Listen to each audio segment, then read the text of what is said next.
അങ്ങനെ ചെയ്തിട്ടില്ല എന്നുണ്ടെങ്കിൽ ആ ചെടി നശിച്ചു പോകാൻ വേണ്ടി ചാൻസ് കൂടുതലാണ്. പിന്നെ നമ്മൾ ശ്രദ്ധിക്കേണ്ടത് എന്താ വെച്ചാൽ ഇങ്ങനെ വന്നു കഴിഞ്ഞാൽ നമ്മളെ ഇലകളൊക്കെ ഉഷാറായിട്ടാണോ നിൽക്കുന്നത് എന്നുള്ളതും കൂടി നമ്മൾ ശ്രദ്ധിക്കണം. ഇതിപ്പോൾ സെപ്റ്റംബർ മാസം ലാസ്റ്റ് ആവാനായല്ലോ. ഇനിയിപ്പോൾ അടുത്ത ഒക്ടോബർ, നവംബർ, ഡിസംബർ ആ ഒട്ടുമിക്ക ഫ്രൂട്ട് പ്ലാന്റുകളും കായ്ക്കാനുള്ള ഒരു സ്റ്റേജിലേക്ക് എത്തുന്ന ഒരു ടൈമാണ്. അപ്പോൾ അങ്ങനെ കായ്ക്കാനുള്ള സ്റ്റേജിൽ എത്തുന്ന ചെടികൾ ഇപ്പോൾ ഈ ഒരു ലാസ്റ്റ് ടൈമിലൊക്കെ ആയിട്ട് പുതിയ ശിഖരങ്ങളൊന്നും വരില്ല, ഇങ്ങനെ സ്തംഭിച്ച് നിൽക്കും.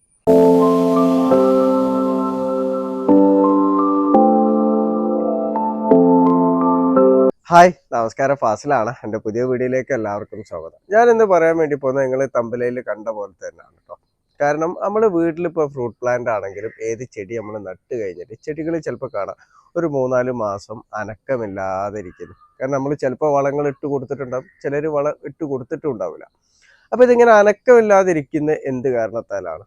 ഇത് നമുക്ക് മാറ്റി നമ്മൾ ചെടികൾ നല്ല ആരോഗ്യത്തോടു കൂടി വളരാൻ വേണ്ടി നമ്മൾ ആ സ്പോട്ടിൽ നമ്മൾ ചെയ്യേണ്ടത് എന്തൊക്കെയാണ്? ഈ കാര്യങ്ങളെ കുറിച്ചിട്ടൊക്കെയാണ് ഞാൻ ഇന്നത്തെ എൻ്റെ വീഡിയോയിലൂടെ പറയുന്നത്. അപ്പോൾ എല്ലാവരും വീഡിയോ മുഴുവനായിട്ട് കാണാൻ വേണ്ടി ശ്രമിക്കുക. നമുക്ക് വീഡിയോയിലേക്ക് പോവുക. അപ്പോൾ ഇങ്ങനെ ചെടികൾ അനക്കമില്ലാതെ ഇരിക്കുന്നത് കൂടുതലായിട്ട് ഈ മഴക്കാലം കഴിയുന്ന ഒരു സമയത്തൊക്കെയാണ്. ഞാൻ മുമ്പ് വീഡിയോയിൽ പറഞ്ഞിട്ടുണ്ട്. ആ ഒരു സമയത്തൊക്കെയാണ് ചെടികൾ ഇങ്ങനെ അനക്കമില്ലാതിരിക്കുക. അതെന്താ വെച്ചാൽ അതിന് കറക്റ്റായിട്ട് പോഷകങ്ങൾ കിട്ടാത്തത് കൊണ്ടാണ്. കാരണം നമ്മളെ മഴക്കാലത്ത് കറക്റ്റായിട്ട് മഴ കൊള്ളുന്ന ടൈമിൽ നമ്മളെ മണ്ണിൽ പോഷകങ്ങളൊന്നും ഉണ്ടാവില്ല, എല്ലൊലിച്ച് പോയിട്ടുണ്ട്. പിന്നീട് നമ്മൾ കറക്റ്റായിട്ട് നമ്മൾ വളങ്ങൾ ഇട്ട് കൊടുത്തിട്ടില്ല എന്നുണ്ടെങ്കിലൊക്കെ ചെടികൾ ഇങ്ങനെ തന്നെ നിൽക്കാം. അതേപോലെ ചിലപ്പോൾ നമ്മൾ വളങ്ങൾ ഇട്ട് കൊടുത്തു കഴിഞ്ഞാൽ ചില കറക്റ്റായിട്ട് നമ്മൾ വളങ്ങൾ ഇട്ട് കൊടുത്താൽ ചിലർ പറയുന്നതാണ്. കാരണം ഒരുപാട് പേര് ചോദിക്കുന്ന ഒരു ചോദ്യമാണത്. എൻ്റെ ചെടി കണ്ടില്ല, യാതൊരുവിധ അനക്കമില്ല, കാരണം വളർച്ചയില്ല, പൂക്കുന്നില്ല, കായ്ക്കുന്നില്ല, നട്ട അതേപടി തന്നെ മണ്ണിൽ കിടക്കാന്നുള്ളത്. അപ്പം അങ്ങനെ വരുന്നത് നമ്മൾ വളങ്ങൾ ഇട്ട് കൊടുത്തിട്ട് ആ വളങ്ങൾ ചെടികൾക്ക് വലിച്ചെടുക്കാൻ പറ്റുന്നില്ല. വെച്ചാൽ വലിച്ചെടുക്കാൻ പറ്റുന്ന പാകത്തിലല്ല. ഒന്നെങ്കിലും മണ്ണ് അസിഡിക് ആയിരിക്കാം, അല്ലെങ്കിൽ നമ്മൾ ഇട്ട് കൊടുത്ത വളങ്ങൾ ഏതെങ്കിലുമൊക്കെ കൂടുതലായിട്ടുണ്ടാവും. അപ്പോൾ മറ്റു മൂലങ്ങളൊന്നും ചെടിക്ക് വലിച്ചെടുക്കാൻ വേണ്ടി പറ്റുന്നുണ്ടാവില്ല. അപ്പം അങ്ങനത്തെ സാഹചര്യങ്ങൾ വരാം. അപ്പോൾ ഇതിന് ചെയ്യേണ്ട കാര്യങ്ങൾ എന്താ വെച്ചാൽ സിമ്പിളാണ്. കാരണം ഏത് അനക്കമില്ലാത്ത ചെടിയും നമുക്ക് അനക്കം വെപ്പിക്കാൻ വേണ്ടിയിട്ട് പറ്റും. ആദ്യം ആ ചെടിക്ക് എങ്ങനെയാണ് വേണ്ടത്, ആ ചെടിക്ക് എത്രയാണ് വെയിൽ വേണ്ടത്, എങ്ങനെ വെയിൽ കിട്ടുന്ന സ്ഥലത്താണ് വെക്കേണ്ടത് എന്നുള്ളത് നമ്മൾ നോക്കാം. അടുത്ത് നമ്മൾ എങ്ങനെയാണ് വളങ്ങൾ ഇട്ട് കൊടുത്തത്, അതേപോലെ വെള്ളം എങ്ങനെയാണ് കൊടുത്തത് എന്നുള്ളത് നോക്കാം. അപ്പോൾ ആ ചെടിക്ക് വെള്ളം ഡെയിലി കിട്ടേണ്ട ചെടിയാണോ, അവിടെ മണ്ണിൽ ഈർപ്പം നിൽക്കുന്നതാണോ, ആ കാര്യങ്ങളൊക്കെ നമ്മൾ സ്വയം തന്നെ നമ്മൾ മനസ്സിലാക്കുക. അടുത്ത് നമ്മൾ ഇട്ട് കൊടുത്ത വളങ്ങൾ എന്തൊക്കെയാണ്, അപ്പൊ അതിൽ എന്തൊക്കെ മൂലകങ്ങളാണ് അടങ്ങിയിട്ടുള്ളത്, ചെടികളെ വളർച്ചയ്ക്കുള്ള സാധനങ്ങളാണോ എന്നുള്ള നമ്മൾ ചെക്ക് ചെയ്യുക. അപ്പൊ അത് ചെക്ക് ചെയ്യാൻ ചിലപ്പോൾ പലർക്കും അറിയില്ല. അപ്പൊ അങ്ങനെയാണെന്നുണ്ടെങ്കിൽ നമുക്ക് അത് ഗൂഗിളിൽ അടിച്ച് നോക്കാം. ഇനിയിപ്പോൾ ജെമിനി ഒക്കെ ഉണ്ടല്ലോ, അതിൽ നോക്കാം. ഇനി അല്ലാന്നുണ്ടെങ്കിൽ നമ്മളെ കിസാൻ കോൾ സെന്ററിലേക്ക് നമുക്ക് വിളിച്ച് ചോദിക്കാം. കാരണം അവരോട് പറയാം ഞാൻ ഇന്ന വളങ്ങളാണ് ഇട്ട്, ഇതിൽ എന്തൊക്കെ കണ്ടന്റ് ആണ് അടങ്ങിയിട്ടുള്ളത്. അങ്ങനെ നമുക്ക് സംശയം തീർക്കാം. അതൊക്കെ ജസ്റ്റ് ഒരു മിനിറ്റ് കൊണ്ട് തീരുന്ന പരിപാടിയേ ഉള്ളൂ.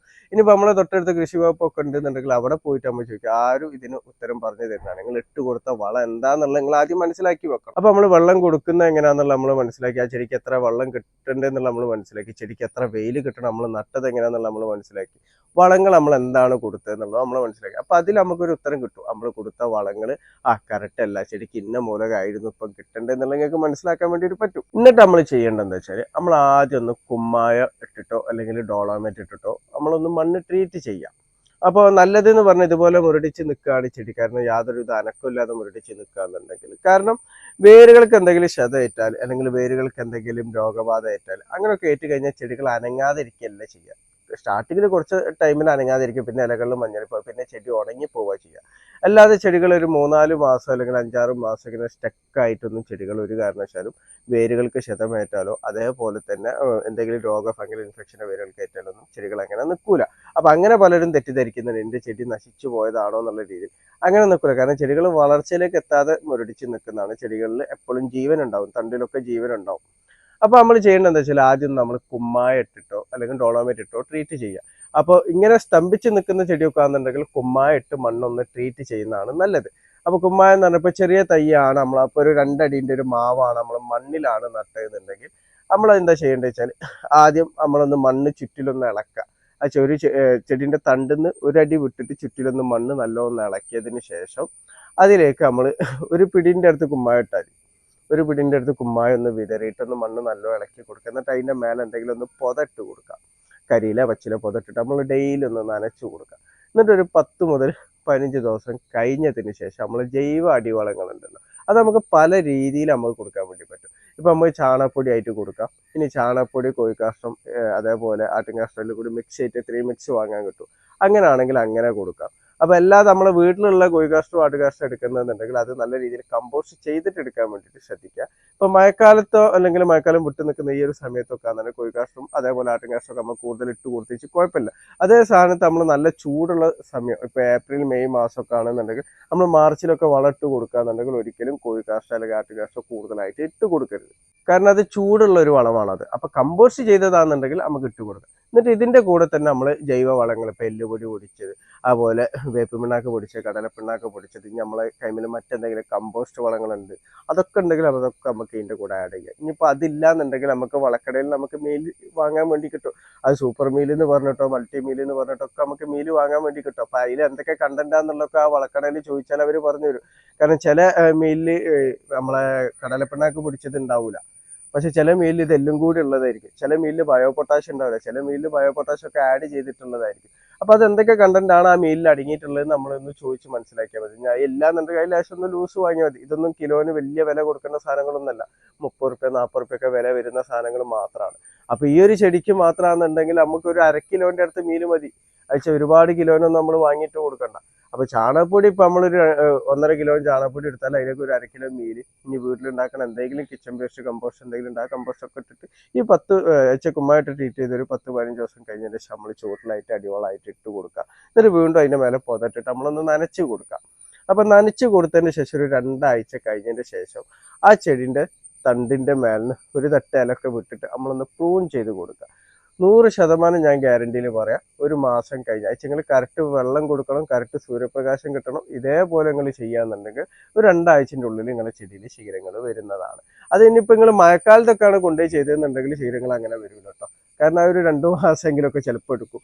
ആക്കം പോലെ ആണെങ്കിലും അത് വരും. ഈ ഒരു സമയത്തൊക്കെ ആണ് നിങ്ങൾ അങ്ങനെ ചെയ്യണമെന്നുണ്ടെങ്കിൽ ഒരു 2 ആഴ്ചൻ്റെ ഉള്ളിൽ തന്നെ നിങ്ങളെ ചെടിയിൽ പുതിയ ശിഖരങ്ങൾ വരുന്നതാണ്. അപ്പോൾ ആ ശിഖരം വരുമ്പോൾ നിങ്ങൾ എന്ത് ചെയ്യണം, പിന്നീട് ചെയ്യേണ്ട കാര്യങ്ങളൊക്കെ കറക്റ്റായിട്ട് നിങ്ങൾ ചെയ്ത് കൊടുക്കണം. അത് ചില ഇലകളിൽ ഇപ്പം NPK അടിയിലിട്ട വളങ്ങൾ പിന്നെ നമ്മൾ 2-3 മാസം കഴിഞ്ഞിട്ട് നമ്മൾ കൊടുത്താൽ മതി. പക്ഷെ അതിൻ്റെ ഇടയ്ക്ക് ചെടികൾക്ക് എന്തെങ്കിലും പോഷകത്തിന്റെ കുറവ് വരാതിരിക്കാൻ വേണ്ടി നമ്മൾ NPK വളം ഇപ്പം ആദ്യ ഘട്ടങ്ങളിൽ NPK 19 നമ്മൾ സ്പ്രേ ചെയ്ത് കൊടുക്കുക. ഒരു 15 ദിവസം കൂടുമ്പോൾ നമ്മൾ സ്പ്രേ ചെയ്ത് കൊടുക്കുക. അതേപോലെ കറക്റ്റായിട്ട് ചെടികൾക്ക് കിട്ടേണ്ട മൈക്രോ ന്യൂട്രിയൻസ് കിട്ടാൻ വേണ്ടിയിട്ട് നമ്മൾ ഇലകളിൽ മൈക്രോ ന്യൂട്രിയൻസ് നമ്മളൊരു 15 ദിവസം കൂടുമ്പോഴും നമ്മൾ സ്പ്രേ ചെയ്ത് കൊടുക്കുക. അപ്പോൾ ഇതൊക്കെ എടുക്കേണ്ട അളവ് ഞാൻ എല്ലാ വീഡിയോയിലും പറഞ്ഞു, എന്നാലും പറയാം. ചെടിന്റെ വളർച്ചക്കനുസരിച്ച് 2 മുതൽ 5 ഗ്രാം വരെ നമുക്ക് എടുക്കട്ടോ. അപ്പൊ ആ ഒരു അതിന്റെ ഇടയ്ക്കുള്ള ഒരു അളവിൽ നമ്മൾ എടുത്തിട്ട് രാവിലെ നമ്മൾ സ്പ്രേ ചെയ്ത് കൊടുക്കുക. കൊടുക്കേണ്ട സമയം ഒരു രാവിലെ 7 മണിക്ക് കൊടുക്കുന്നതൊക്കെയാണ് നല്ലത്. അതേപോലെ തന്നെ ഈ പുതിയ വരുന്ന ചെടിയിൽ പുതിയ വരുന്ന ശിഖരത്തിൽ കീടശല്യോ ഫംഗൽ ഇൻഫെക്ഷനോ ഒന്നും വരാതിരിക്കണം എന്നുണ്ടെങ്കിൽ, കാരണം ഇപ്പൊ നമ്മൾ ഫ്രഷ് ആയിട്ടാണ് നമ്മൾ കൊണ്ടുവരുന്നത്. അപ്പൊ ആ ഒരു ടൈമിൽ നമ്മൾ വീണ്ടും ശ്രദ്ധ ഇല്ലാതെ ഇട്ട് കഴിഞ്ഞാൽ വീണ്ടും അതിലേക്ക് കീടശല്യം ഫംഗൽ ഇൻഫെക്ഷനും കുമിൾരോഗമൊക്കെ വരുമ്പോൾ ഈ ശിഖരം വരുമ്പോൾ തന്നെ അത് കരിഞ്ഞു പോകും. അപ്പൊ നമ്മൾ ചെയ്യേണ്ടത് എന്താ വെച്ചാൽ ശിഖരം വരുമ്പോൾ തന്നെ നമ്മൾ ഇപ്പോൾ ഫംഗിസൈഡ് വെച്ചാൽ നമുക്ക് ജൈവ രൂപത്തിൽ തന്നെ നമുക്ക് കൊടുക്കാം. സ്യൂഡോമോണസ് നമ്മൾ ഒരു മാസം ഒരു 15 ദിവസം കൂടുമ്പോഴെങ്കിലും നമ്മളൊന്ന് സ്പ്രേ ചെയ്ത് കൊടുക്കുക. ഇലകളിലൊന്ന് സ്പ്രേ ചെയ്ത് കൊടുത്താൽ അങ്ങനത്തെ വെലിങ്ങനെയുള്ള ഫംഗൽ ഇൻഫെക്ഷൻ നമ്മുടെ ചെടിയിൽ വരില്ല. അതേപോലെ കീടശല്യം ഉണ്ടെങ്കിലും ഇല്ലെങ്കിലും ആഴ്ചയിൽ ഒരു തവണയെങ്കിലും നമ്മൾ ജൈവ രൂപത്തിലുള്ള ഏതെങ്കിലും ഒരു കീടനാശിനി, ഇപ്പോൾ വേപ്പണ മിശ്രിത വേറെ വെർട്ടിസ് ഏതാണെങ്കിലും കുഴപ്പമില്ല, നമ്മൾ നാടൻ രീതിയിൽ തന്നെ ഒരുപാട് കീടനാശിനികൾ നമുക്ക് ഉണ്ടാക്കാൻ പറ്റും.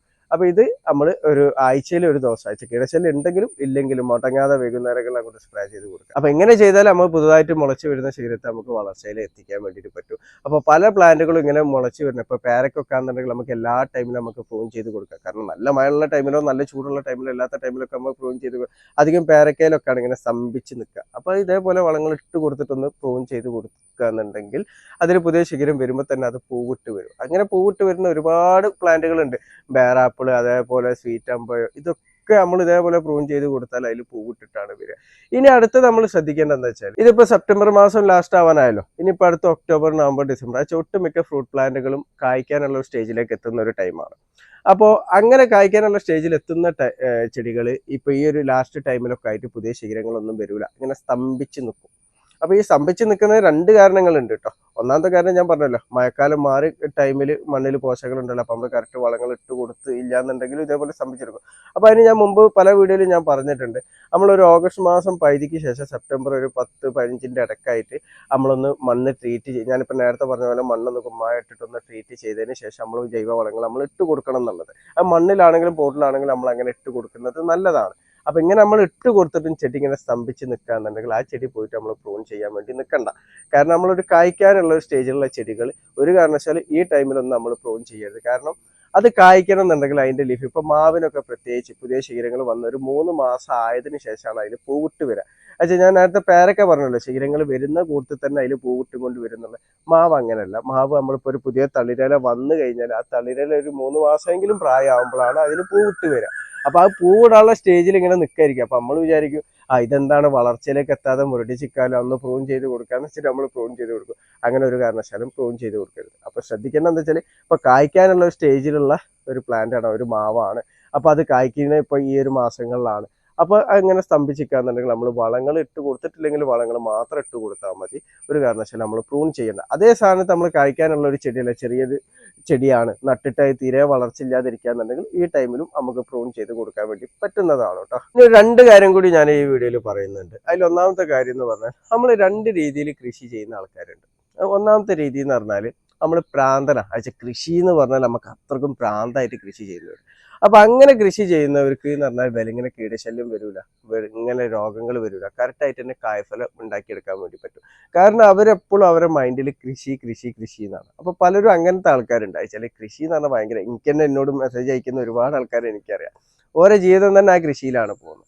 ഇപ്പൊ എന്നെ അപേക്ഷിച്ചിട്ട് ഞാനെന്ന് പറഞ്ഞാൽ പുലർച്ചെ ഒരു 5-5:30 തന്നെ ഞാൻ നീക്കും, ഞാൻ കൃഷിയിലേക്കാണ് വരിക. അതേപോലെ തന്നെ രാത്രി ഞാൻ വർക്ക് കഴിഞ്ഞ് വരാനൊക്കെ 11 മണിയൊക്കെ ആവും. ആ 11 മണി കഴിഞ്ഞതിന് ശേഷം ഞാൻ കൃഷിയിലേക്ക് തന്നെയാണ് വരിക. അപ്പൊ ഇത് കറക്റ്റ് എൻ്റെ എപ്പോഴും മനസ്സിൽ ഈ കൃഷി ഇതിനെന്താണ് ചെയ്യേണ്ടതിന്. അപ്പൊ നമ്മൾ ഡെയിലി ഇപ്പൊ ഇതിന്റെ ചുവട്ടിലായിട്ട് തന്നെ നമ്മൾ ദിവസം ഒരു അരമണിക്കൂറെങ്കിലും നമ്മളിങ്ങനെ നടന്ന് കളിക്കുകയാണെന്നുണ്ടെങ്കിൽ നമുക്ക് തന്നെ പല കീടശല്യം നമുക്ക് ഒഴിവാക്കാൻ പറ്റും. കീടനാശിനി ഒന്നും സ്പ്രേ ചെയ്യാതെ തന്നെ നമുക്ക് ഒഴിവാക്കാൻ പറ്റും. ഇപ്പൊ ഞാൻ പറഞ്ഞുതരാം. പലരും പറയുന്നതാണ് ഈ ഇല ഇങ്ങനെ ഇല ചുരുണ്ടെടുക്കുന്ന ഇലകളൊക്കെ എന്തോ ഇത് പുഴുക്കൾ കടിച്ചു പോകുന്നതൊക്കെ. നമ്മൾ ഡെയിലി ഇങ്ങനെ നിരീക്ഷിക്കുന്ന ടൈമിൽ ഇപ്പൊ ഇല ചുരുണ്ടെടുക്കുന്നത് അതിങ്ങനെ നിർത്തി കഴിഞ്ഞാൽ അതിന്റെ ഉള്ളിൽ പുഴുവിനെ കാണാം. അപ്പൊ ആ പുഴുവിനെ കൈകൊണ്ട് കൊണ്ട് എടുത്തിട്ടാൽ മതി. എടുത്തിട്ട് കഴിഞ്ഞാൽ പിന്നെ അതിന് നമ്മൾ കീടനാശിനി സ്പ്രേ ചെയ്യേണ്ട ആവശ്യമില്ല, അല്ലെങ്കിൽ നമ്മൾ പൈസ ചിലവാക്കേണ്ട ആവശ്യമില്ല.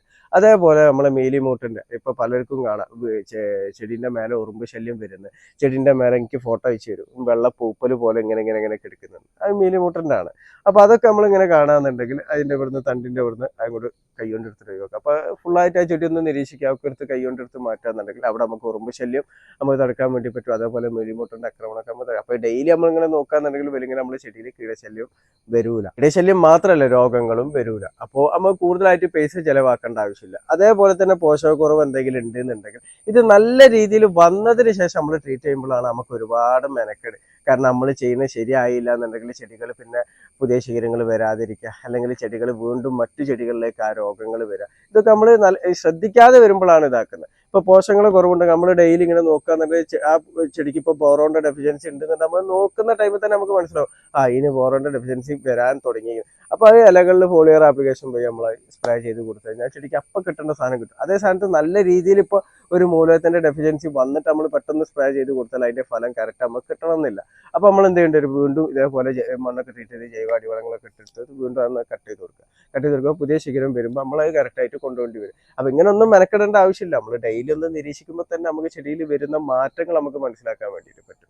ഇനി ചിലർ കൃഷി ചെയ്യുന്ന രണ്ടാമത്തെ ഒരു രീതി എന്ന് പറഞ്ഞാൽ അയച്ചാൽ കൃഷിനോട് താല്പര്യമുണ്ട്, പക്ഷെ വലിങ്ങനെ താല്പര്യമില്ല, മറ്റുള്ളവർ പറഞ്ഞിട്ട് കൃഷി വെക്കണം. ചിലപ്പോൾ എൻ്റെ ഫ്രണ്ടിന്റെ വീട്ടിൽ പ്ലാന്റുകളൊക്കെ ഉണ്ട്. അപ്പോൾ എൻ്റെ വീട്ടിൽ കായ്ച്ച് കിടക്കുന്നതാണ്, വേണം എനിക്കൊരു 2 ചെടി കൊണ്ട, അല്ലെങ്കിൽ എനിക്കൊരു 4 ചെടി കൊണ്ട, അങ്ങനെ വെക്കുന്നവരുണ്ട്. അതേപോലെ പുതിയ വീട് വെക്കുമ്പോൾ നമുക്ക് കുറച്ച് ചെടികൾ നടാം എന്നുള്ള രീതിയിൽ. അയച്ചാൽ ചെടിനോട് വലിയ താല്പര്യം ഉണ്ടായിട്ടൊന്നുമല്ല, വീട് വെക്കുമ്പോൾ ഒരു ആൾക്കാർ വരുമ്പോൾ ഒന്ന് കാണാൻ വേണ്ടിയിട്ട് ചെടികൾ നടാന്നുള്ള രൂപത്തിലുള്ള ചിലവരുണ്ട്. ഇപ്പൊ എൻ്റെ വീഡിയോ സ്ഥിരമായിട്ട് കാണുന്ന 2-3 സുഹൃത്തുക്കളുണ്ട്. അപ്പൊ അവര് ഗൾഫിലും അതേപോലെ കസാക്കിസ്ഥാനിലൊക്കെ വർക്ക് ചെയ്യുന്നവരാണ്. അപ്പൊ അവർ ഈ വീഡിയോ കാണുമ്പോൾ അവർക്ക് മനസ്സിലാവും, അവരുടെ പേരൊന്നും ഞാൻ പറയുന്നില്ല.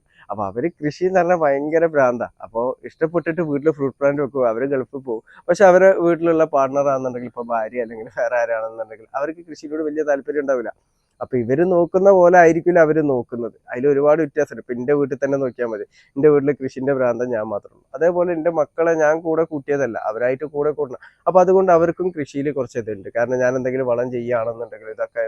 ഇപ്പൊ എന്റെ മൂത്ത മോനെ നിങ്ങൾ വീഡിയോയിൽ 2-3 വീഡിയോയിൽ നിങ്ങൾ കണ്ടിട്ടുണ്ടാവും. അപ്പൊ ഓനാന്നിട്ട് ഓനെ ഇപ്പൊ എനിക്ക് ഏൽപ്പിക്കുക, എനിക്കിപ്പോ ഇനി പെട്ടെന്ന് വരാൻ പറ്റില്ല, എടാ ഈ ചെടീനെ നനയ്ക്കിന്ന് പറഞ്ഞാൽ ഓരോ ചെടിക്ക് എത്രയാണ് വെള്ളം കൊടുക്കേണ്ടതെന്നൊക്കെ ഓനക്ക് കറക്റ്റ് ആയിട്ടുള്ള ഞാനുണ്ട്. അതേപോലെ വളം ഇടുന്ന ടൈമിലൊക്കെ ഞാൻ ഓനെ പറയാ ചെയ്തു എന്ന് പറഞ്ഞാൽ ഓനക്ക് എങ്ങനെയാണ് കുമ്മാടേണ്ടത് വളരേണ്ടത് എന്നൊക്കെ ഓനക്ക് ഇപ്പൊ 8-ാം വയസ്സ് ആവുന്നുള്ളൂ. പക്ഷെ ഓനക്കൊക്കെ അത് കറക്റ്റ് ആയിട്ടുള്ള ഞാനുണ്ട്. അപ്പൊ നമ്മള് വീട്ടിൽ എന്താ വെച്ചാൽ നമ്മള് മക്കളെ നിർബന്ധിച്ചിട്ട് കൃഷിയിലേക്ക് കൊണ്ടുവരണം എന്നല്ല ഞാൻ പറഞ്ഞത്.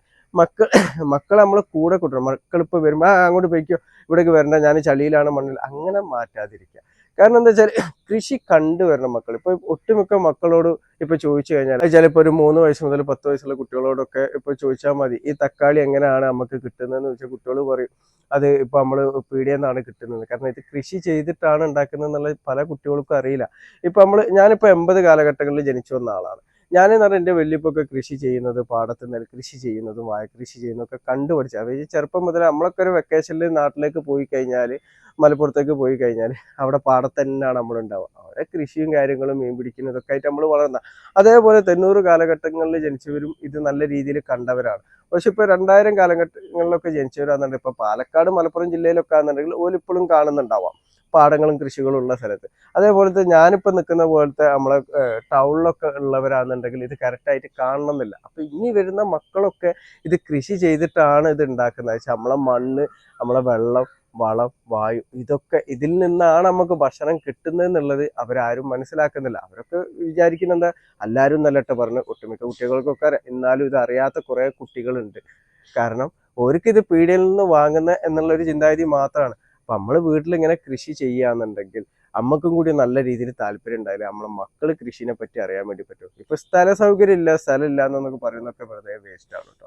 കാരണം ഒരു സെന്റ് ഉള്ളവനാണെന്നുണ്ടെങ്കിൽ പോലും ഒരു പച്ചമുളകിന്റെ തയ്യോ ഒരു തക്കാളിന്റെ തയ്യോ അവർക്ക് നടാൻ വേണ്ടി പറ്റും. കാരണം ഒരു വിത്ത് ഇട്ട് കഴിഞ്ഞ ഒരു 1.5 മാസം കൊണ്ട് കായ്ഫലം കിട്ടുന്ന സാധനങ്ങളാണ് ഈ പച്ചമുളകിന്റെ തയ്യും അതേപോലെ തക്കാളിന്റെ തയ്യും ഒക്കെ. ഇപ്പൊ എൻ്റെ ഒരു സുഹൃത്തുണ്ട്, അവൻ്റെത് ജസ്റ്റ് ഒരു സെന്റ് സ്ഥലത്തിലുള്ള ഒരു വീടാണ്. അവർക്ക് കൃഷി ചെയ്യണമെന്ന് പൂതി പറഞ്ഞപ്പോൾ ഞാൻ ആദ്യം പച്ചമുളകിൻ്റെ തക്കാളിൻ്റെ ഒക്കെ ഒരുപാട് പ്ലാന്റ് എൻ്റെ ഉണ്ടായിരുന്നു. അപ്പൊ ഞാൻ അവനക്ക് പച്ചമുളകിന്റെ ഒരു 5-6 വെറൈറ്റിയും തക്കാളിയൊക്കെ വെച്ചു. ഇപ്പോഴും അവൻ അത് വീട്ടിൽ കൃഷി ചെയ്യുന്നുണ്ട്. അവൻ്റെ ഉള്ള സ്ഥലത്ത് വെച്ചിട്ട് അവൻ കൃഷി ചെയ്യുന്നുണ്ട്. നിങ്ങൾ എൻ്റെ തന്നെ നോക്കിയാൽ മതി, 3 സെന്റിലാണ് ഈ 600 സ്ക്വയർ ഫീറ്റിന്റെ വീട്. ഇതിൽ തന്നെ ഇന്ത്യയിൽ 266 പ്ലാന്റ് ഉണ്ടായിരുന്നു.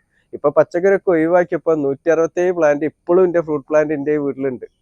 അപ്പൊ പലരും പറയും ഫ്രൂട്ട് പ്ലാന്റ് നടുമ്പോൾ ഇത്ര ഗ്യാപ്പ് ഇടേണ്ട ആവശ്യമില്ലേ, ഇങ്ങനെയല്ല ശരിയാണ്, അങ്ങനെയൊക്കെ നിയമങ്ങളുണ്ട്. പക്ഷെ നമ്മൾ ആശ നിറവേറ്റണം എന്നുണ്ട് നമ്മളുള്ള സ്ഥലത്ത് തന്നെ നമ്മൾ എങ്ങനെയെങ്കിലും കുത്തി കൊള്ളിച്ചിട്ടൊക്കെ നമ്മൾ നടും. കാരണം അവിടെ നമ്മൾ നിയമങ്ങൾ നോക്കിയിട്ട് കാര്യമില്ല. നമ്മൾ ആശ ഇപ്പൊ എനിക്ക് ഇഷ്ടപ്പെട്ട പ്ലാന്റുകൾ ഞാൻ ഉള്ള സ്ഥലത്ത് ഞാൻ നടും. ഇപ്പൊ ഇവിടെ നിങ്ങൾക്ക് കാണാം തിക്കായിട്ടിരിക്കും ഫ്രൂട്ട് പ്ലാന്റുകളൊക്കെ ഉള്ളത്. അങ്ങനെയൊന്നും നടാൻ നമുക്ക് നട്ടിച്ചിട്ട് കുഴപ്പമൊന്നുമില്ല. നമുക്ക് കിട്ടുന്ന കായ്ഫലം നമ്മളെ ആശ നിറവേറ്റുന്നവരെ നമുക്ക് അങ്ങനെ ചെയ്യാലോ. അപ്പൊ കൃഷി ചെയ്യാൻ ആശ ഉണ്ടായിട്ട് സ്ഥല സൗകര്യം ഇല്ല എന്ന് പറഞ്ഞിട്ട് ആരും കൃഷി ചെയ്യാതിരിക്കണ്ട. നിങ്ങൾക്ക് ഇപ്പൊ 1 സെന്റിലാണ് വീട് എന്നുണ്ടെങ്കിൽ അവിടെ നിങ്ങൾക്ക് 1 പ്ലാന്റോ 2 പ്ലാന്റെങ്കിലും നിങ്ങൾക്ക് നടാൻ പറ്റും. അതുപോലെ മക്കളൊക്കെ ഉണ്ട് എന്നുണ്ടെങ്കിൽ അവർ വരുമ്പോൾ നിങ്ങൾ അവരെ കൂട്ടിക്കൊണ്ടിരണ്ട. കാരണം അവര് താല്പര്യത്തിൽ വരിക എന്നുണ്ടെങ്കിൽ വന്നാൽ മതി. അങ്ങനെ മക്കൾ കൃഷിയിലേക്ക് അവർക്ക് ഇങ്ങനെ ഒരു പാഷൻ ഉണ്ടാകുമ്പോൾ തന്നെ മക്കൾ പല തെറ്റിലേക്കും അവർ പോകില്ല. കാരണം ഇപ്പൊ നമുക്ക് എല്ലാവർക്കും അറിയാം, ഈ മക്കൾ എന്ന് പറഞ്ഞാൽ ഓരോരു ടീനേജ് പ്രായം അയച്ച കൗമാര പ്രായത്തിലാണ് അവർ ഏത് ദിശയിലേക്കാണ് പോകേണ്ടതെന്നുള്ള അവർ ചിന്തിക്കുക. അയച്ച പല തെറ്റുകളും അവർ കാണും. അപ്പൊ ആ തെറ്റുകളിലേക്ക് അവർ മൂവ് ചെയ്യുക. കാരണം നമ്മൾ എന്ത് അരുത് എന്ന് പറയുന്നോ അപ്പോൾ അരുത് എന്ന് പറഞ്ഞാൽ എന്തെങ്കിലും ഒരു സാധനം ഉണ്ടല്ലോ അത് നിരീക്ഷിക്കാൻ വേണ്ടി പോലൊക്കെ ഈ ഒരു പ്രായത്തിലാണ്. അപ്പൊ കുട്ടികൾ ഇതേപോലെ കൃഷിയിലേക്കൊക്കെ വരുമ്പോൾ ഓലെ പാഷൻ ഇതന്നെ. ഇപ്പൊ ചിലര് പറയുമല്ലോ നമ്മൾ മ്യൂസിക് പഠിപ്പിക്കുന്നുള്ളത്. അപ്പൊ മ്യൂസിക് ചെറുപ്പത്തിലെ കുട്ടികളെ പഠിപ്പിച്ച് കൊണ്ടുവച്ച കുട്ടികൾക്ക് ആ മ്യൂസിക് ആയിരിക്കും തലയിൽ. അപ്പൊ ഓലിപ്പോ വളർന്നു വരുന്ന ടൈമിൽ ആ മ്യൂസിക് അതൊരു പാഷൻ ആക്കിയിട്ടായിരിക്കും. അപ്പൊ മറ്റ് കുരുത്തക്കേടുകളിലേക്കോ അതിലേക്കൊന്നും അവർ പോകില്ല. അതേപോലെ തന്നെയാണ് നമ്മൾ ഈ കൃഷിയും. പക്ഷെ വീട്ടിലുള്ള കൃഷി ഓർക്ക് ഈ ഒരു പാഷൻ വരുത്തി കഴിഞ്ഞാൽ ഇപ്പൊ ഇത് ഞാൻ പറയുന്നത് കൃഷി അത്രക്കും ഭ്രാന്തന്മാരായുള്ളവർക്ക് ഇത് കറക്റ്റായിട്ട് മനസ്സിലാവും. അല്ലാത്തവർക്ക് ഇത് കേൾക്കുമ്പോൾ ഇവൻ എന്തെങ്കിലും പറഞ്ഞോട്ടെ എന്നുള്ള രൂപത്തിലായിരിക്കും ഉണ്ടാവുക. അത് അങ്ങനെ വരുള്ളൂ. അത് ആരും തെറ്റല്ല. കാരണം അത് അത്രത്തോളം ഉൾക്കൊള്ളുന്നു, അതിനനുസരിച്ചിട്ടേ അവർക്ക് അത് മനസ്സിലാവുള്ളൂ. അപ്പൊ ഇങ്ങനെ നമ്മളെ മക്കൾ കൃഷിയിലേക്കൊക്കെ വരാന്നുണ്ടെങ്കിൽ അവർക്ക് കുറെ കാര്യങ്ങൾ മനസ്സിലാക്കാൻ പറ്റും. കാരണം നാളെ നമ്മൾ ഭക്ഷണം കഴിക്കണം എന്നുണ്ടെങ്കിൽ ഇന്ന് നമ്മളത് ഉണ്ടാക്കണം എന്നുള്ളത് അവർക്ക് മനസ്സിലാക്കാൻ പറ്റും. മറ്റു കുരുത്തക്കേടിലേക്കൊക്കെ ഇത് അവരെ മെയിൻ പാഷൻ ആയി കഴിഞ്ഞാൽ നമ്മൾ പോലും മറ്റു കുരുത്തക്കേടിലൊക്കെ ഇപ്പൊ നമുക്കറിയാം ടെക്സോ കാര്യങ്ങളൊക്കെ ഇന്ന് വളരെ സുലഭമായിട്ട് കിട്ടുന്നതാണ്. മക്കളൊക്കെ നമുക്ക് ഒരിക്കലും പറയാൻ പറ്റില്ല. ചിലപ്പോൾ നമ്മൾ 100 മക്കൾ എടുത്തു കഴിഞ്ഞാൽ അതിൽ 80 മക്കളും ചിലപ്പോൾ ഡ്രഗ്സ് ഉപയോഗിക്കുന്നുണ്ട്. അത് ഏതെങ്കിലും രീതിയിലായിരിക്കും ഉപയോഗിക്കുന്നുണ്ടാവും. ഇപ്പൊ ഞാനും കൗമാരപ്രായം കഴിഞ്ഞു വന്നതാ. ഞാൻ ഏത് രൂപത്തിൽ അന്നത്തെ കാലഘട്ടങ്ങളിൽ പോകാൻ വേണ്ടി മൂവ് ചെയ്തെന്നൊക്കെ എനിക്ക് തയ്ച്ചു അറിയാം. കാരണം എന്റെ സുഹൃത്തുക്കളും കാര്യങ്ങളും എന്തൊക്കെ ഉപയോഗിച്ചിട്ടുണ്ട് എന്നുള്ളത് എനിക്ക് കറക്റ്റായിട്ട് അറിയാം. പക്ഷെ ആ കാലഘട്ടം അല്ല ഇപ്പോ. കാരണം ഇപ്പോഴത്തെ കാലഘട്ടം എന്ന് പറഞ്ഞാൽ വെരി ഡേഞ്ചർ ആണ്. കാരണം ഇപ്പൊ നമ്മൾ ഒരിക്കലും ചിന്തിക്കാത്ത സാധനങ്ങൾ വരെ നമ്മളെ മാർക്കറ്റിൽ അവൈലബിൾ ആണ്. മക്കളെ ഇതേപോലെ പോലെ പാഷൻ ഇതാക്കി കൊടുക്കാൻ ഒരുപാട് നമുക്ക് മാറ്റങ്ങൾ വരുത്താൻ വേണ്ടി പറ്റും. അപ്പൊ ഞാൻ പറഞ്ഞു വന്ന എന്താ വെച്ചാൽ ഇപ്പൊ ഇതേപോലെ വെച്ചാല് ആരെങ്കിലും പറഞ്ഞിട്ട് ഫ്രൂട്ട് പ്ലാന്റ് വെച്ചവര് അല്ലെങ്കിൽ പുതിയ വീട് എടുക്കുമ്പോൾ അങ്ങനെ വെച്ചവരൊക്കെ പലരും എന്നോട് ഇങ്ങനെ ചാറ്റ് ചെയ്യും, എന്റെ ചെടിക്ക് കാര്യമായിട്ട് കായ്ക്കുന്നില്ല പോകും. അപ്പൊ ഞാൻ ചോദിക്കും എന്ത് വളം കൊടുത്താൽ? അല്ല, വളങ്ങളൊന്നും കൊടുത്തിട്ടില്ല, ആ നടുന്ന ടൈമിൽ കുറച്ച് ചാണകപ്പൊടി ചരിച്ചോറ് ഇട്ട് നട്ടതാണ്, പിന്നെ ഒന്നും കൊടുത്തിട്ടില്ല. അപ്പൊ അവര് നട്ടത് പോട്ടിലോ ഗ്രോ ബാഗിലോ ആണ്. അപ്പോ അവരിതൊന്നും കൊടുക്കാതെ പിന്നെ ചെടി എങ്ങനെയാണ് ഇങ്ങോട്ട് തിരിച്ചു കൊടുക്കുക? അപ്പൊ അങ്ങനെ നടുന്നവര് പ്രത്യേകം ശ്രദ്ധിക്കുക, കറക്റ്റായിട്ട് വളങ്ങളും കാര്യങ്ങളും ഇട്ട് കൊടുക്കുക. അല്ലാന്നുണ്ടെങ്കിൽ ആ ചെടിയിൽ നിന്ന് കാര്യമായിട്ടൊന്നും അവർ പ്രതീക്ഷിക്കുകയും ചെയ്യരുത്. അതേസമയത്ത് ചെടിയിൽ പ്രാന്തുള്ളവരാണെന്നുണ്ടെങ്കിൽ പോലും അത് കറക്റ്റായിട്ട് നോക്കി നടത്തും. അപ്പൊ ഇനി എന്തെങ്കിലും ഡെഫിഷ്യൻസി, ഇപ്പൊ ഞാൻ കുറച്ച് ദിവസം സുഖമില്ലാതെ കിടന്നല്ലോ, സുഖമില്ലാതെ കിടന്നപ്പോൾ ഞാൻ ഒന്നും ചെയ്യാതെ പിന്നെ പല ചെടികൾക്കും കുമിൾ രോഗങ്ങൾ വന്നു. അപ്പൊ ഞാൻ എന്തൊക്കെ പിന്നെ വന്നിട്ടും എനിക്ക് പെട്ടെന്ന് അത് മൂവ് ചെയ്യാൻ വേണ്ടി പറ്റില്ല. അപ്പൊ ഞാനത് അവിടെ ഇട്ട്. കാരണം എനിക്കറിയാം ആ ചെടിക്ക് എത്ര കുമിൾ രോഗം വന്നിട്ട് ഇതായി കഴിഞ്ഞാൽ ആ ചെടീനെ വീണ്ടും ഉയർത്തെഴുന്നേൽപ്പിക്കാൻ വേണ്ടി എനിക്ക് പറ്റുന്നുള്ളത്. കാരണം അത് സിമ്പിളാണ്. അത് കൃഷിനെ പറ്റി അത്രക്കും നമ്മൾ തലക്കുമ്പോൾ നമുക്ക് അത് സിമ്പിൾ ആയിട്ട് നമുക്ക് പറ്റും. ഞാൻ വീണ്ടും ഒരു 2 ആഴ്ച കൂടി അവിടെ ഇട്ട് കഴിഞ്ഞതിന് ശേഷമാണ് പിന്നെ ഞാൻ അത് പ്രൂൺ ചെയ്ത് കൊടുത്തത്. അപ്പൊ അതിൽ പുതിയ ശീലം. അപ്പൊ അവിടെ ഞാൻ സ്റ്റാർട്ടിങ് മുതൽ ഞാൻ ചെയ്തു തുടങ്ങി ആ കീടനാശിനോ ഫംഗിസൈഡോ കൊടുക്കുന്ന സ്റ്റാർട്ടിങ് മുതൽ. അല്ലാതെ നല്ല രീതിയിൽ വന്നതിന്റെ മേലെ നമ്മൾ കൊണ്ടുപോയിട്ട് ഇപ്പൊ ഫംഗിസൈഡോ അല്ലെങ്കിൽ കീടനാശിനോ സ്പ്രേ ചെയ്ത് കൊടുത്തിട്ട് യാതൊരുവിധ കാര്യമില്ല. ആ ഇലകൾ നമ്മളൊന്നും മാറ്റാൻ വേണ്ടി പറ്റൂല. കാരണം പുതിയ ശിഖരം വരുമ്പോൾ നമ്മൾ സ്റ്റാർട്ടിങ്ങിൽ നമ്മൾ ചെയ്ത് കൊടുക്കാന്നുണ്ടെങ്കിൽ അത് കറക്റ്റായിട്ട് നമ്മൾ കൊണ്ടുവരാൻ വേണ്ടിയിട്ട് പറ്റും. അപ്പൊ ഇതുപോലെ വലിയ താല്പര്യം ഇല്ലാതെ ജസ്റ്റ് പേരിന് മാത്രം പ്ലാന്റ് വെച്ചവരൊക്കെ ആണെന്നുണ്ടെങ്കിൽ ഈ കാര്യം പ്രത്യേകം ശ്രദ്ധിക്കുക. കറക്റ്റ് വളങ്ങളും കാര്യങ്ങളും കൊടുത്ത് കറക്റ്റായിട്ട് മെയിൻറ്റെയിൻ ചെയ്താൽ നമുക്ക് കൂടുതലായിട്ട് പൈസ ഒന്നും ചിലവാക്കേണ്ടി വരില്ല. നമുക്ക് അതിന് കറക്റ്റായിട്ടുള്ള കായ്ഫലം കിട്ടും. ഒന്നും കൊടുക്കാതെ നമുക്കൊന്നും തിരിച്ച് കിട്ടുമെന്ന് നമ്മൾ പ്രതീക്ഷിക്കും വേണ്ട കേട്ടോ. അപ്പൊ ഈ കാര്യങ്ങളൊക്കെയാണ് ഞാൻ ഇന്നത്തെ വീഡിയോയിലൂടെ ഞാൻ പറഞ്ഞത്. അതിന് കൂടെ ഒരു കാര്യം കൂടി പറയാം. ഇപ്പൊ 2-3 ആൾക്കാരായിട്ട് ചോദിക്കുന്നതാണ്, ഇപ്പൊ മാവിൽ അതേപോലെ പ്ലാന്റിലൊക്കെ ഇതേപോലെ തണ്ടെന്ന് വിട്ടിട്ട് ഇങ്ങനെ പൊട്ടി ഒലിച്ച് വിണ്ട് കയറിയിട്ട് ഇങ്ങനെ പൊട്ടി ഒലിച്ച് നീരൊലിച്ച് വരുന്നത്, അല്ലെങ്കിൽ ഇങ്ങനെ വിണ്ട് കയറി കിടക്കുന്നത്, ഇതേപോലെ കറുപ്പ് രൂപത്തിലൊക്കെ ഫംഗൽ ഇൻഫെക്ഷൻ പോലൊക്കെ തോന്നിക്കുന്നുള്ള. അപ്പൊ ഇത് കൂടുതലായിട്ട് ഇപ്പൊ ഈ മഴക്കാലം മാറി നിൽക്കുമ്പോൾ അപ്പൊ ഞാൻ ഇതിനെ കുറിച്ചിട്ട് ഡീറ്റെയിൽ ആയിട്ട് ഒരു വീഡിയോ ഞാൻ ചെയ്തിട്ടുണ്ട്. അതെച്ചാല് മാവിന് ഈ നീരൊലിക്കുന്ന ഒരു അസുഖം എന്ന് പറഞ്ഞാൽ മാവിനൊക്കെ കൂടുതലായിട്ട് വരും. മാവിന് മാത്രമല്ല മറ്റു പ്ലാന്റിലേക്കൊക്കെ വരാറുണ്ട്. അത് മെയിൻ ആയിട്ട് നമ്മളെ മണ്ണിൽ ഫംഗൽ ഇൻഫെക്ഷൻ വന്നിട്ട് അത് നമ്മളെ തണ്ടിലേക്ക് ചെടിയിലേക്ക് വരുന്നതാണ്. അപ്പൊ അതൊക്കെ വരാതിരിക്കാൻ വേണ്ടിയിട്ടാണ് നമ്മൾ എപ്പോഴും പറയാം, നമ്മളിപ്പോൾ ഗ്രാഫ്റ്റ് ചെയ്തോ അല്ലെങ്കിൽ ബഡ് ചെയ്തിട്ടുള്ള പ്ലാന്റുകളൊക്കെ ആണെന്നുണ്ടെങ്കിൽ ആ ബഡോ ഗ്രാഫ്റ്റോ മണ്ണിലേക്ക് തട്ടാതെ കുറച്ച് ഗ്യാപ്പ് ഇട്ടിട്ട് വേണം നമ്മൾ നടാൻ വേണ്ടിയിട്ട്. ഇനി അങ്ങനെ നട്ട് കഴിഞ്ഞാലും ചിലരിലൊക്കെ ഇതിങ്ങനെ വരുന്നുണ്ട്. അപ്പൊ അത് വരുന്ന സ്റ്റാർട്ടിങ്ങിൽ തന്നെ നമ്മൾ കണ്ടു കഴിഞ്ഞാൽ ഇതേപോലത്തെ ജോയിന്റിലൊക്കെ പൊട്ടി ഒലിക്കുന്നത് നമ്മൾ കണ്ടു കഴിഞ്ഞാൽ നമ്മൾ ചെയ്യേണ്ടതെന്ന് വെച്ചാൽ ഇപ്പൊ നല്ലോണം വന്നിട്ടുണ്ടെങ്കിൽ ആ ഭാഗം തോല് ചെത്തി ഒഴിവാക്കാം. നല്ല രീതിയിൽ ചെത്തി ഒഴിവാക്കിയിട്ട് അത് മണ്ണിലിടാതെ നമ്മൾ അത് എടുത്ത് ഒഴിവാക്കുക. അപ്പൊ ഇതെങ്ങനെ ചെയ്യേണ്ടതെന്നുള്ള കാര്യങ്ങളൊക്കെ ഞാൻ ഡീറ്റെയിൽ ആയിട്ട് വീഡിയോ മുമ്പ് ചെയ്തിട്ടുണ്ട് കേട്ടോ. അപ്പോൾ നമ്മളങ്ങനെ വന്നു കഴിഞ്ഞാൽ എന്താ ചെയ്യേണ്ടതെന്നുള്ളത് അപ്പൊ ഞാൻ വേണമെങ്കിൽ ആ വീഡിയോന്റെ ലിങ്ക് ഈ ഡിസ്ക്രിപ്ഷനിൽ ഞാൻ കൊടുക്കാം. അപ്പൊ അങ്ങനെ ചെത്തി ഒഴിവാക്കിയതിന് ശേഷം അവിടെ നമ്മൾ സാഫ് ഉണ്ടല്ലോ, സാഫ് ഫംഗിസൈഡ് ഒരു കോയമ്പ് രൂപത്തിലാക്കി ബ്രഷ് കൊണ്ട് ഫുള്ളായിട്ട് നമ്മൾ തേച്ച് കൊടുക്കുക. ഇങ്ങനെ നമ്മളത് ശ്രദ്ധിച്ചിട്ടില്ല. ഇപ്പൊ ഇവിടെ ഒരു ചെറിയൊരു കറുപ്പ് ഇത് വന്നിട്ട് ഇവിടുന്ന് ഇങ്ങനെ നീരിങ്ങനെ ചെറുങ്ങനെ വരുന്നുണ്ട്, ഒരു പശ പോലത്തെ നീര് വരുന്നുണ്ട്. അത് കണ്ടിട്ട് നമ്മൾ ശ്രദ്ധിക്കാതിരിക്കുമ്പോൾ ഈ ഭാഗങ്ങളിലൊക്കെയാണ് കൂടുതലായിട്ട് വരിക. ഇവിടെയൊക്കെ സ്റ്റാർട്ടിങ് വരുന്ന കണ്ടപ്പോൾ തന്നെ ഞാൻ അന്ന് സാഫ് തേച്ച് കൊടുത്താൽ പിന്നെ അതില്ല, അതിനോണ്ടാണ് പിന്നീട് സാഫൊന്നും തേച്ച് കൊടുക്കാതിരുന്നത്. അപ്പോൾ അങ്ങനെ ചെയ്തിട്ടില്ല എന്നുണ്ടെങ്കിൽ ആ ചെടി നശിച്ചു പോകാൻ വേണ്ടി ചാൻസ് കൂടുതലാണ്. പിന്നെ നമ്മൾ ശ്രദ്ധിക്കേണ്ടത് എന്താ വെച്ചാൽ ഇങ്ങനെ വന്നു കഴിഞ്ഞാൽ നമ്മളെ ഇലകളൊക്കെ ഉഷാറായിട്ടാണോ നിൽക്കുന്നത് എന്നുള്ളത് കൂടി നമ്മൾ ശ്രദ്ധിക്കണം. അങ്ങനെ ഉഷാറായിട്ടല്ല നിൽക്കുന്നുണ്ടെങ്കിൽ നമ്മളെ മണ്ണിൽ വേരുകൾക്കും ഇതേപോലെ ഫംഗൽ ഇൻഫെക്ഷൻ വന്നിട്ടുണ്ടാവാം. അങ്ങനെ വന്നിട്ടുണ്ടെങ്കിൽ നമുക്ക് ഒന്നെങ്കിൽ സൂഡോമോണസ് നമ്മൾ കറക്റ്റായിട്ട് നമ്മൾ ട്രീറ്റ് ചെയ്ത് കൊടുക്കാം. ഇല്ലാന്നുണ്ടെങ്കിൽ നമ്മൾ കൈക്ക് നമ്മൾ പെട്ടെന്ന് ചെയ്യാൻ വേണ്ടിയിട്ട് സാഫ് കലക്കിയിട്ട് ചുവട്ടിൽ ഒഴിച്ചു കൊടുക്കാം. അപ്പോൾ സ്റ്റാർട്ടിങ് സ്റ്റേജ് ഒക്കെ ആണെന്നുണ്ടെങ്കിൽ നമുക്ക് കഴിച്ചിലാക്കാൻ വേണ്ടി പറ്റും. എല്ലാം നല്ലോണം സ്പ്രെഡ് ആയിട്ടുണ്ട് എന്നുണ്ടെങ്കിൽ നമുക്ക് ചിലപ്പോൾ കഴിച്ചിലാക്കാൻ വേണ്ടി പറ്റും ചെയ്യില്ല. അപ്പോൾ ഈ ഒരു കാര്യം നമ്മളെല്ലാവരും ശ്രദ്ധിക്കണം. വെച്ചാൽ മാവ് നട്ട സ്പോട്ടിലൊന്നല്ല കാണാം, ഒരു 2 വർഷമൊക്കെ കഴിഞ്ഞതിന് ശേഷമാണ് മാവിൽ ഇങ്ങനെ കാണാം. മാവിൽ മാത്രമല്ല, ഇന്നലെ ഇപ്പോൾ ഒരു സുഹൃത്ത് ചോദിച്ചിരുന്നു അബിയൂൽ ഇങ്ങനെ കണ്ടിരുന്നു. പക്ഷെ അതെന്താന്ന് എനിക്ക് മനസ്സിലാക്കാൻ പറ്റിയിട്ടില്ല.